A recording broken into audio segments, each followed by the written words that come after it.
le voyez physiquement là, les gens ils disent mais il n'est pas malade. Il a un handicap invisible, une maladie invisible, donc souvent très jugée. J'ai pu entendre oui, son fils il n'est pas malade, c'est pas vrai, elle s'invente une vie, etc. Bon. Quel est l'intérêt de devoir mentir sur des choses comme ça? Enfin, c'est inhumain. Ça me faisait un peu de peine.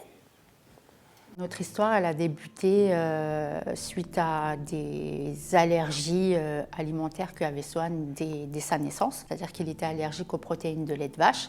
Et arrivé vers l'âge de 1 an, j'ai commencé à avoir un petit peu des signes de Swan, de fringales en fait, au petit déjeuner très tôt le matin, avec un petit peu des sueurs froides, des pâleurs, vraiment la tremblote, comme si qu'il n'avait jamais mangé, etc. J'en ai parlé à plusieurs médecins qui m'ont proposé, l'allergologue, de faire une pH-métrie, c'est-à-dire pour voir s'il y a de l'acidité dans le ventre. Je suis partie l'emmener faire cet examen. Swan était dans la poussette, donc à jeun, il s'était endormi. Je commençais à le voir vraiment tout pâle, mais vraiment très très blanc, avec des grosses sueurs froides, etc. Et je commençais à lui dire Swan, Swan, il avait 2 ans. Swan, Swan, il se réveille pas. Donc là, c'était un peu voilà, la panique, désolée. Ça revient un petit peu.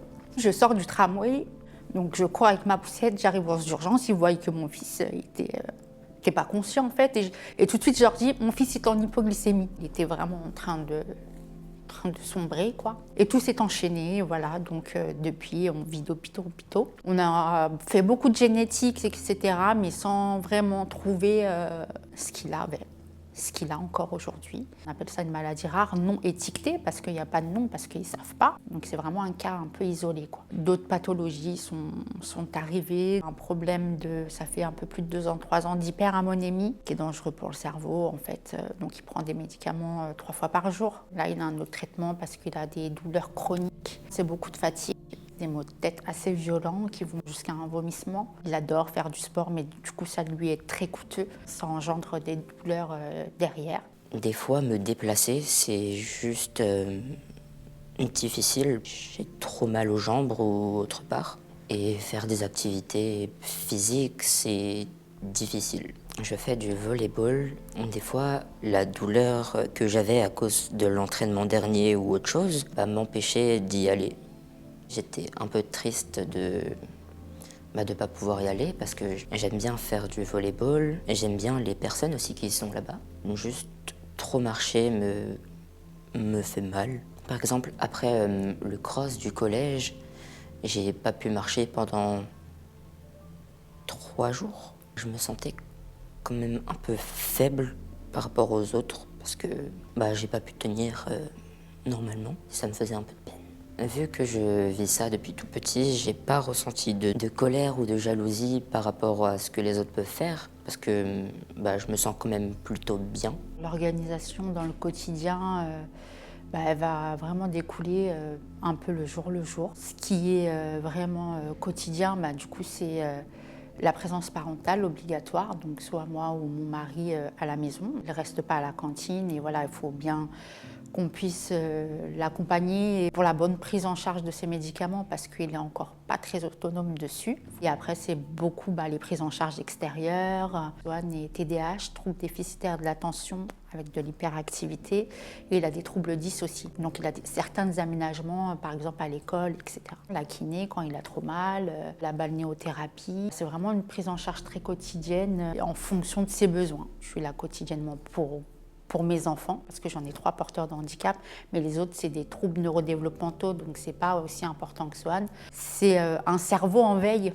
On ne dort pas en fait. Les difficultés quotidiennes ou en général, des fois des prises en charge, sont difficiles à avoir, ne serait-ce pour une ergothérapeute, une orthophoniste.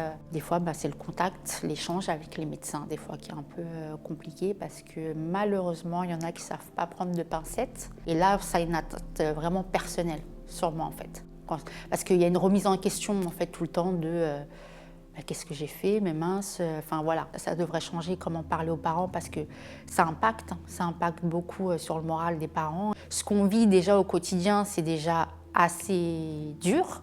Et vraiment, la prise en charge des médecins, elle devrait être un peu plus empathique. Et les difficultés, par exemple à l'école, il a fallu que je me batte, qu'il ait sa table adaptée, il a une table, une chaise adaptée, il a un ordinateur pour lui en classe. Voilà, après, c'est un combat de tous les jours, de tout le temps, voir chaque professeur, voilà, mon fils a telle pathologie. Ils ne comprennent pas, enfin, vous le voyez physiquement là, les gens, ils disent, mais il n'est pas malade, comme je l'ai déjà entendu. Au début, ça m'atteignait quand même, mais après, avec le temps, moi, je sais ce que je vis, c'est moi qui le vis, c'est lui qui le vit, on le vit tous ensemble, et puis peu importe.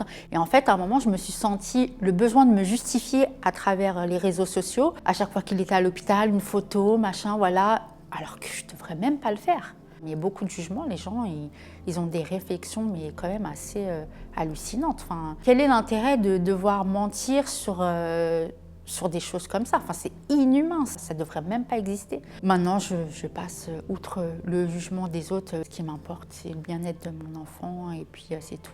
J'ai jamais reçu de jugement ou de moquerie à cause de mes aménagements. Tout ce que j'ai reçu, c'est des questions de pourquoi. Ils ne comprennent pas forcément pourquoi j'explique. Quand ils me redemandent quand même plusieurs fois, alors que j'ai déjà expliqué, je leur dis que c'est comme ça.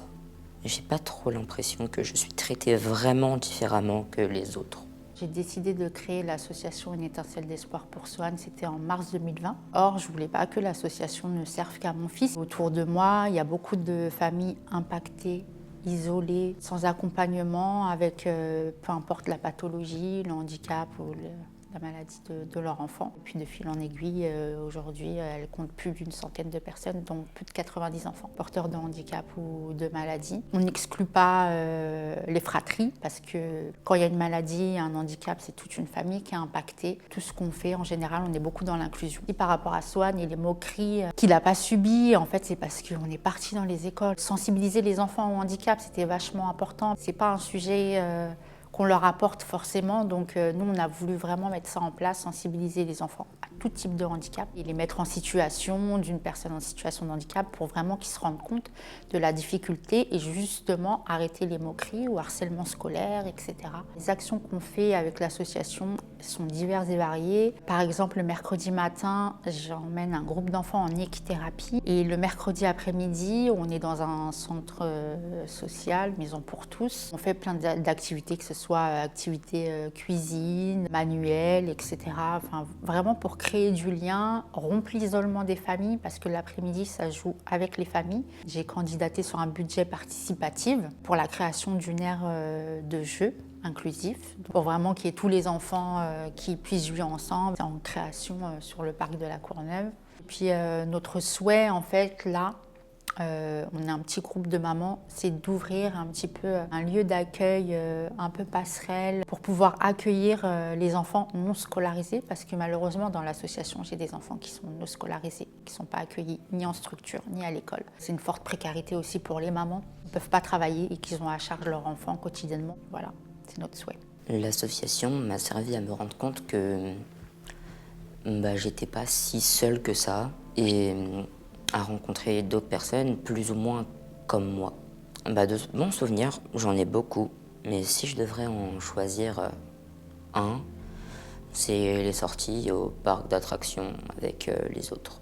Le meilleur souvenir avec l'association, c'est les fêtes de Noël qu'on organise en fait chaque année. Le moment de partage, enfin voilà, le Père Noël, les enfants heureux, le sourire jusqu'aux oreilles. Moi, ma richesse, ma récompense, c'est vraiment les enfants. C'est plein d'émotions. Les conseils que je pourrais apporter pour des parents qui sont dans la même situation que nous, c'est de garder espoir, de ne pas baisser les bras et que surtout ne pas rester seul et de se former, de s'informer, d'aller de l'avant. On a tous des moments où justement c'est dur, c'est vraiment dur, mais il faut savoir se relever et savoir pourquoi on le fait. Parce que si nous, on ne le fait pas pour notre enfant, qui va le faire? Donc surtout, ne lâchez pas et allez jusqu'au bout et formez-vous aussi. Soyez comme vous êtes.